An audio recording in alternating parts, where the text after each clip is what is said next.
for an applicant to the WPP. Is that correct? It's not in the law. But sa akin ko kasi, hindi lang po batas na nagdidictate dito. It's also what is morally right, what is expected of us. Yan po kasi, kahit hindi nilagay sa batas, mga given po yan sa ating lipunan. What do you mean by that, Mr. Secretary? Kasi wala nga sa batas yung ano. Wala yung, nga sa batas. Yung Then, requirements anong ilalagay mo sa batas? for admission to the witness protection. Ang restitution is not part of it.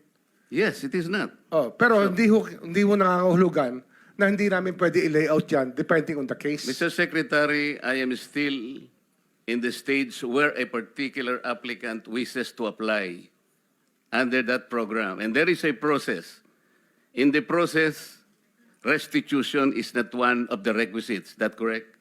Opo, pero if it's in terms of this case being a financial crime, sir, this is a crime against the Mr. Secretary, financial status of the Filipino people, of the Philippine Republic. I think that it's just right. Mr. that we ask- Secretary, are you amending the provision of the No, law? sir.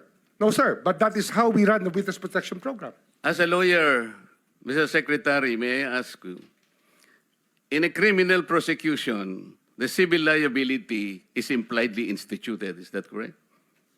Of course. Kaya nga hindi naman nangangahulugan kung sakasakali na natapos na yung criminal prosecution, kapag ka nakita na mayroong criminal liability yung tao, because it is impliedly implied, doon lang magkakaroon ng restitution.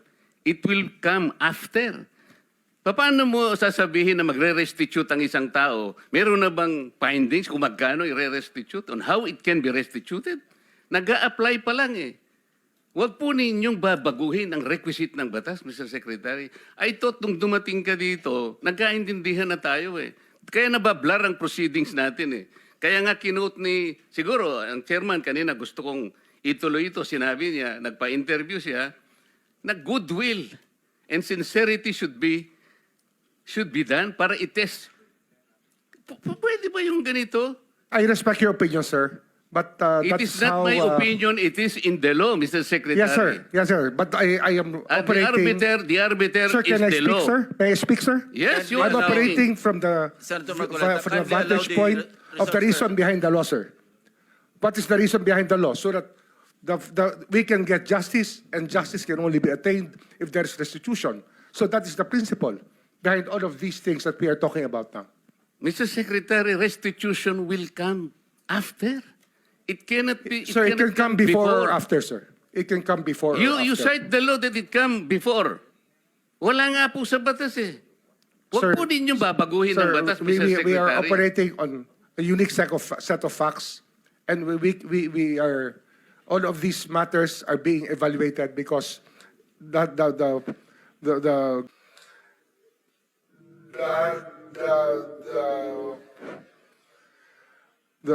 gravity of this financial crime cannot be underestimated, and that the more assets that we're able to preserve at the outset, the better for our country, sir. Mr. Secretary, I'm very sorry for such a reasoning like that.